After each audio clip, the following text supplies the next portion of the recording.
చర్యలు తీసుకొని అడ్డుకోవాలి. అదే విషయం మీద వారిని కలవడం జరిగింది. ఈ రాష్ట్రంలో జరుగుతున్నటువంటి ఎంపీపీ మరియు వైస్ ఎంపీపీ ఎలక్షన్స్ పై తగినటువంటి నిఘా మధ్య జరపమని, పోలీసుల ఆధ్వర్యంలో జరపమని వారిని కోరడం జరిగింది. ఎర్రగొండపాలెంలో చేస్తున్నటువంటి ఈ అరాచకాన్ని ఆపమని వారిని కోరడం జరిగింది. నేను సూటిగా ప్రశ్నిస్తున్నా చంద్రబాబు నాయుడు గారిని, ఏ ఎంపీపీలు కూడా గెలవలేరా మీరు? ఎంపీటీసీలు కూడా గెలవలేరా? మీకు నిజంగా అంత బలం ఉంటే, ప్రజాబలం ఉంటే, ప్రజా ఆమోదం ఉంటే, మీది సుపరిపాలన అయితే, మీరు చేస్తున్నటువంటి పరిపాలన మీద మీకు నమ్మకం ఉంటే, మీరు నిజంగా రాజ్యాన్ని గౌరవించేటటువంటి వ్యక్తి అయితే ముఖ్యమంత్రి గారు రేపు వచ్చే 1 year తర్వాత ఎలక్షన్స్ లో గెలవచ్చుగా. మీరు గెలవలేదు, మీకు ధైర్యం లేదు, మీకు ప్రజా ఆమోదం లేదు, ప్రజా బలం లేదు. కాబట్టి అడ్డగోలుగా అడ్డదారుల్లో ఈ ఎంపీపీలు దక్కించుకోవడానికి ఈ రకమైనటువంటి తప్పుడు విధానాన్ని ఎంచుకుంటున్నారు. ఇది మంచి పద్ధతి కాదు. ఇది చూస్తున్నటువంటి ప్రజలు కూడా దీన్ని గమనిస్తున్నారు. ఇంత నిర్భయంగా, ఇంత నిస్సిగ్గుగా రాజ్యాంగాన్ని దుర్వినియోగం చేస్తున్నటువంటి ముఖ్యమంత్రిని ప్రజలు గమనిస్తున్నారు.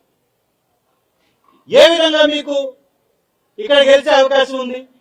ఏ విధంగా మీరు మా అందిరెడ్డి గారిని, ఎంపీపీ అభ్యర్థి గారిని ఒక అక్రమమైనటువంటి కేసులో, ఎస్సీ ఎస్టీ కేసు, ఎస్సీలని కాపాడడం కోసం, ఎస్సీల మీద జరిగేటటువంటి దాడుల నుంచి వారిని రక్షించడం కోసం పెట్టినటువంటి ఈ కేసుల్ని ఇంత అక్రమంగా, ఇంత వన్ సైడ్ గా ఓసీలైనటువంటి నాయకుల మీద ప్రయోగిస్తున్నటువంటి ముఖ్యమంత్రి గారిని తీవ్రంగా ప్రతి ఒక్కరు ఖండించాలి.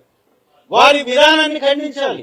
వారు చేస్తున్నటువంటి ఈ ఎలక్షన్స్ విధానాన్ని ఖండించవలసిందిగా ప్రతి ఒక్కరిని ఈ వేదికగా కోరుకుంటున్నాం. మేము అడుగుతున్నాం, ఈ రాష్ట్రంలో ఇచ్చినటువంటి MPP, MPTC, vice MPP elections ఇందుకోసమే ఈ విధంగా చేయాలని మీరు నోటిఫికేషన్ ఇచ్చారని అడుగుతున్నాం.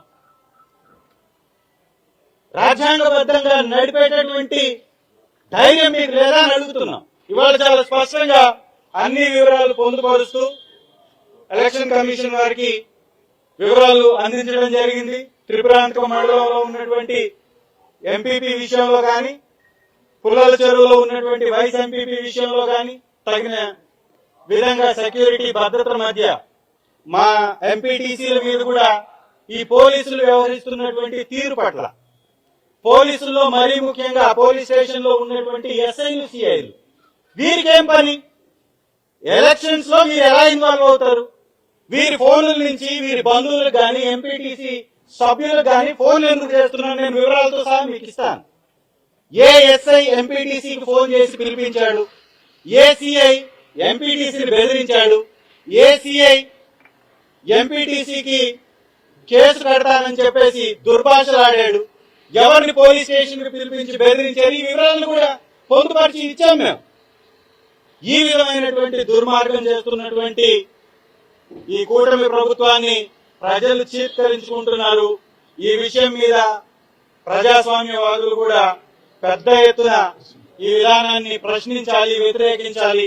మీడియా వ్యవస్థలు కూడా రాజ్యాంగాన్ని కాపాడాలి, వైఎస్ఆర్సీపీ నాయకులకి అండగా ఉండాలని మీ ద్వారా కోరుకుంటూ సెలవు తీసుకుంటాను.